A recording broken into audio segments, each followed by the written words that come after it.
হায়াতের প্রতি মুহূর্ত, সময়, ওয়াক্ত বহুত দামি, বহুত দামি, বহুত দামি।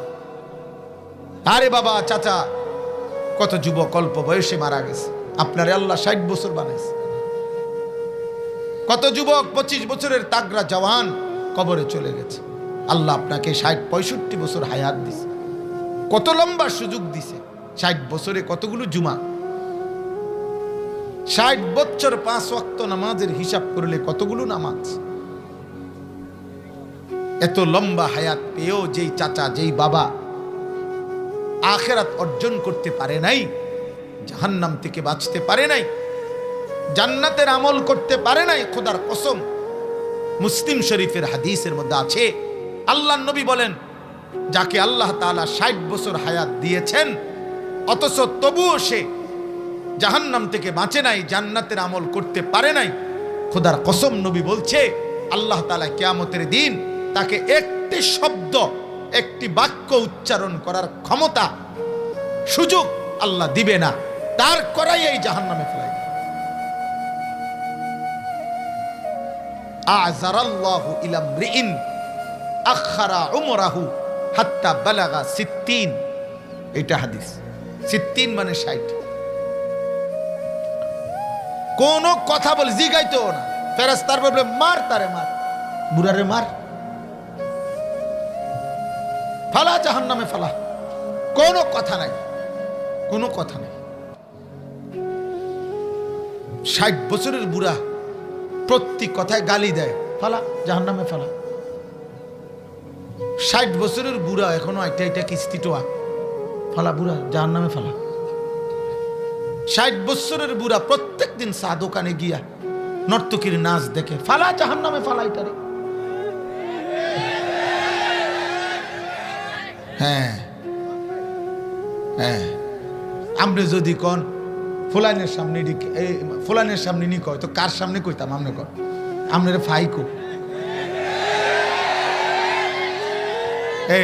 এখান থেকে একটা বিষয় স্পষ্ট, কোন বয়স্ক লোকের এটা বোঝা উচিত যে আপনার প্রজন্ম, আপনার বাড়ির ছেলে পেলেও আপনার এই মন্দ আচরণকে অপছন্দ করে,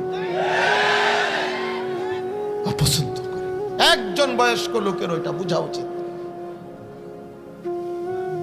এটা আত্মসম্মানের ঘাটতি, আত্মমর্যাদা নাই।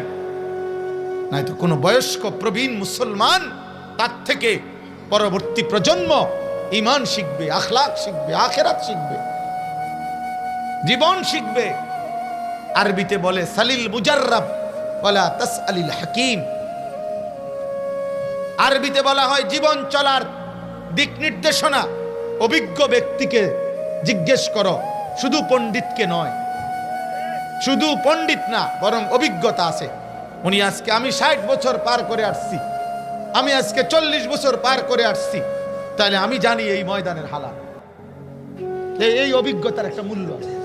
যেমন আমি কথার কথা একটা উদাহরণ দিলাম যে আমি আজকে 21 বছর আলহামদুলিল্লাহ আল্লাহর দয়ায় এই ওয়াজ কম বেশি মাহফিল আল্লাহ আমার যেতটুকু তৌফিক দিছে বলার সুযোগ হয়েছে। 21 বছরের ওয়াজের একটা অভিজ্ঞতা আছে না?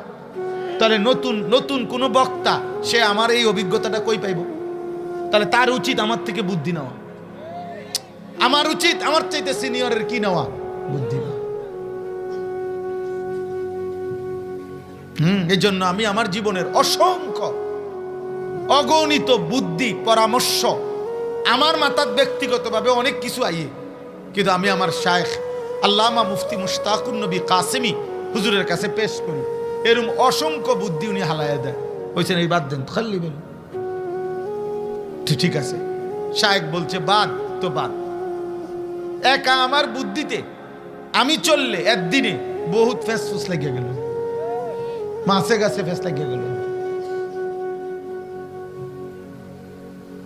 হ্যাঁ, এই সেদিনও আমারে সিলেট মাহফিলে হুজুর একসাথে খাইতে বসে আমারে নসিহত করছে। এই কয়দিন আগে বলতেছে, মৌলানা মনে রাখবেন, আমি আপনি যেদিন মারা যাব, এ মানুষকে আল্লাহর কথা বলতে বলতে যদি মারাও যাই, তো দিবানিশি চেষ্টা করে যদি আমরা মারাও যাই, তারপরেও ইমানদারও থাকবে, নাফরমানও থাকবে দুনিয়াতে।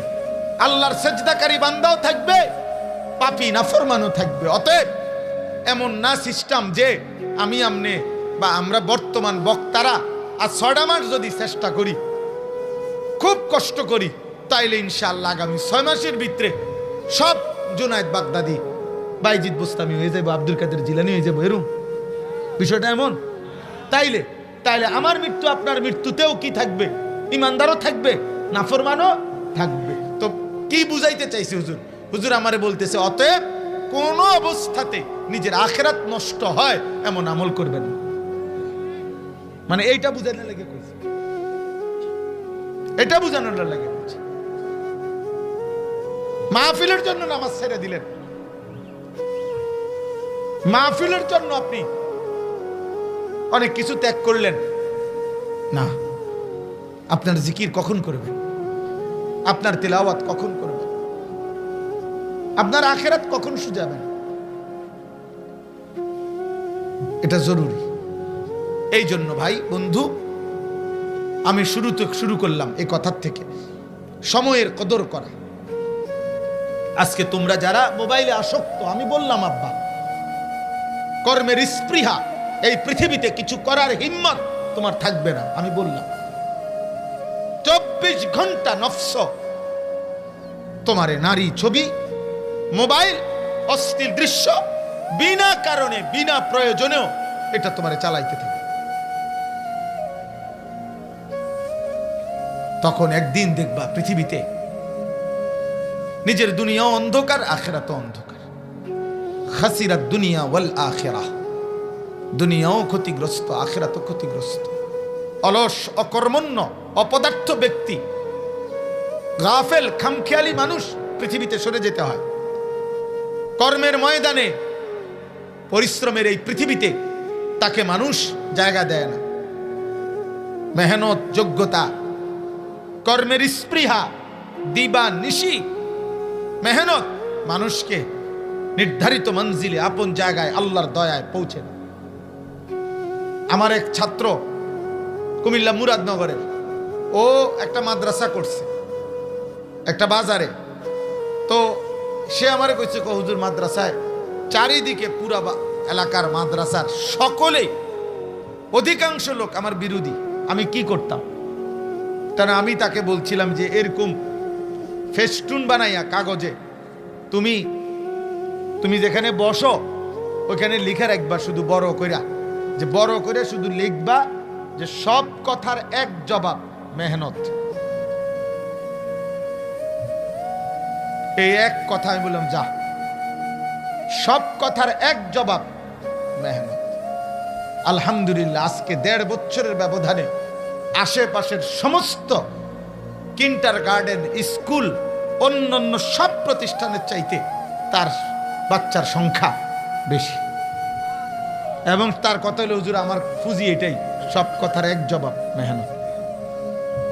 কে খোসা দিছে, কে গুতা দিছে, কে দমক দিছে, কে বিরোধিতা করছে, কে শত্রুতা করছে, তোর শত্রুতা লইয়া তুই থাকবে না, কোনো দেখার বিষয়। মেহনত, পরিশ্রম আব্বা, পরিশ্রম, দিবানিশি, অন্যের কমেন্টস, অন্যের মোবাইল, অন্যের ছবি, অন্যের বিভিন্ন কিছু তুমি দেখলা, তা তোমার জীবন গড়বা কখন? আমার উস্তাদে মোহতারাম আল্লামা হারুন আল মাদানী দামাত বারাকাতুহুমুল আলিয়া, অনেক বড় মুহাক্কিক, বাংলাদেশের একজন শ্রেষ্ঠ অন্যতম বুজুর্গ আলেম, নোয়াখালী লক্ষ্মীপুর টুমচর ইসলামিয়া কামিল মাদ্রাসার সাবেক প্রিন্সিপাল, শেখুল হাদিস, অনেক বড় বুজুর্গ আলেম। এই হুজুর আমগরে ছাত্র জীবনে বলছিল যে হিংসুকের সবচেয়ে বড় লস কি? হুজুরে বলছিলেন, হিংসুকের সবচেয়ে বড় লস, যে সময়টুকু হিংসা করতেছিল ওই লোকের, ওইটুকুতে সে নিজের কিছু করতে পারত।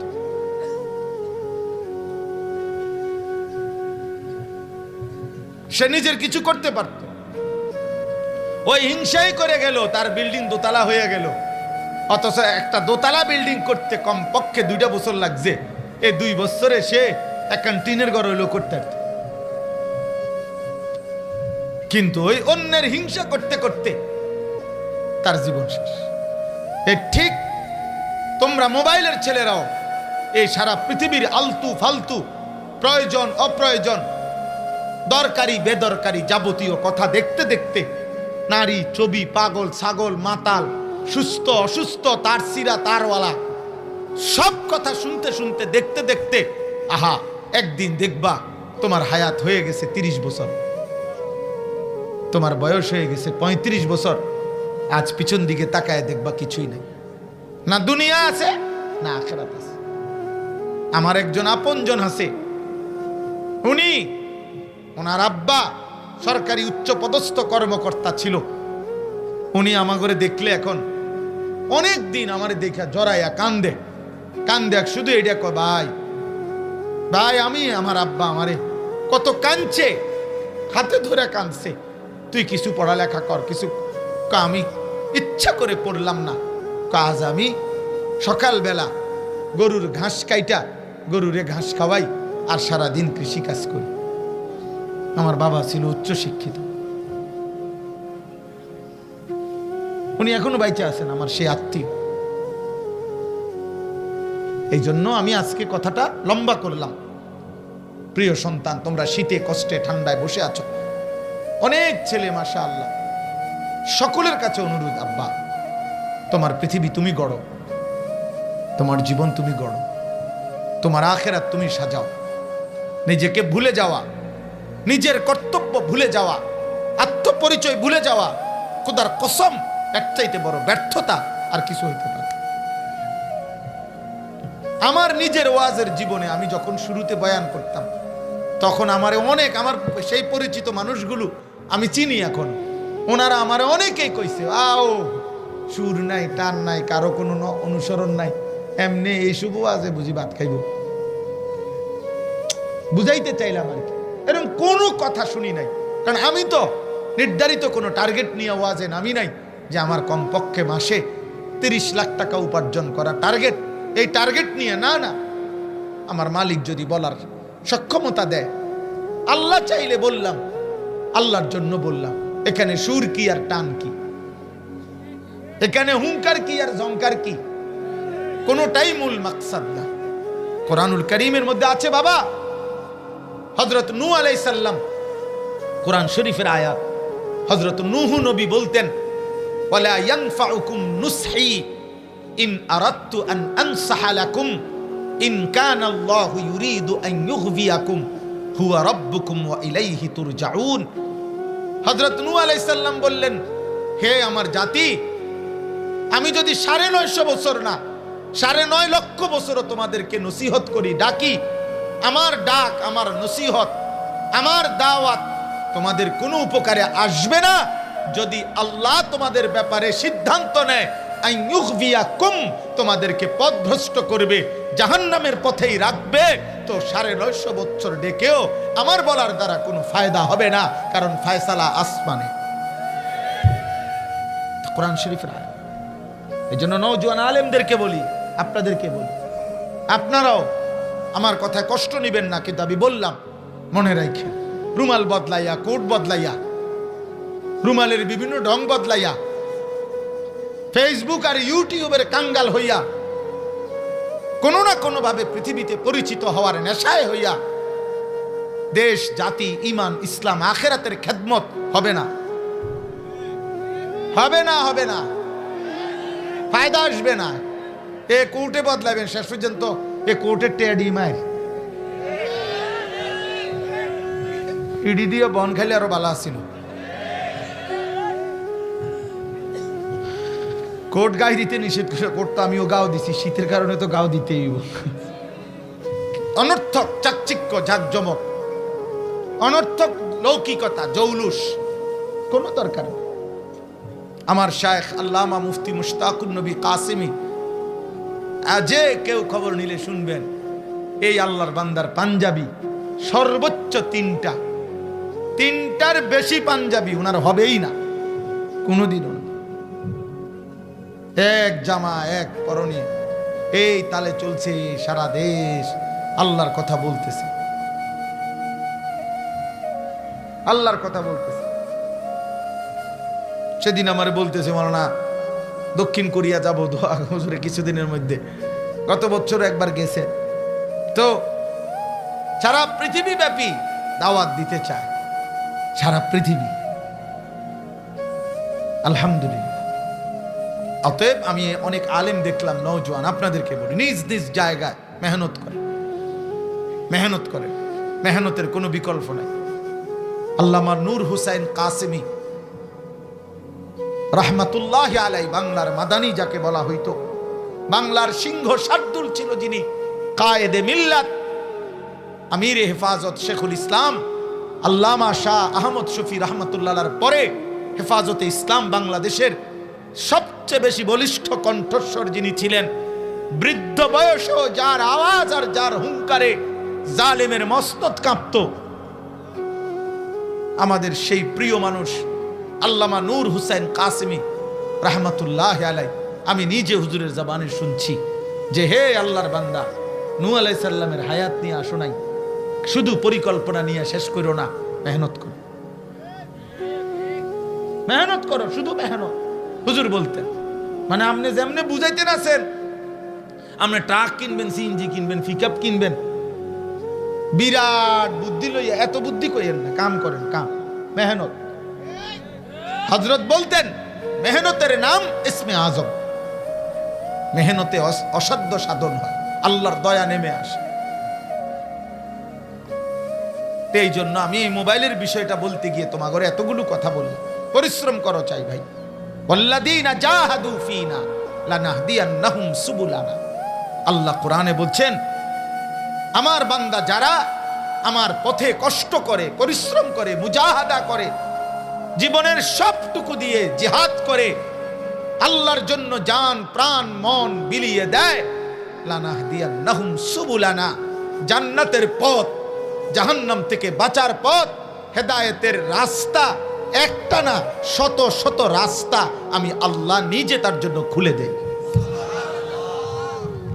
এবার সে দাওয়াতও আখিরাত মিলে, তাবলীগও আখিরাত মিলে, তালিমও আখিরাত মিলে, জিহাদেও আখিরাত মিলে, তাজকিয়াতেও আখিরাত মিলে, সে খানকাতেও মাওলার সন্ধান পায়, মাদ্রাসাতেও মাওলার সন্ধান পায়, মসজিদেও মাওলার সন্ধান পায়, বাজারেও আল্লাহর সন্ধান পায়। সাহাবায়ে কেরাম বাজারেও আল্লাহ চিনতেন, সাহাবায়ে কেরাম মসজিদেও আল্লাহ চিনতেন, সাহাবায়ে কেরাম এক রাত্রে গভীরে আল্লাহকে চিনতেন, সাহাবায়ে কেরাম দিনের আলোকেও আল্লাহকে চিনতেন, সাহাবায়ে কেরাম যুদ্ধের ময়দানে তরবারির মোকাবেলায় তরবারি তুলতেন, রাত্রি গভীরে তাহাজ্জুদের সেজদায় রোনা জারি করতেন। আল্লাহ তাদের জন্য সব লাইনে জান্নাতের রাস্তা খুলে দিয়েছে। যারা রাত গভীরে কান্ত, তারা দিনের আলোতে যুদ্ধ করত।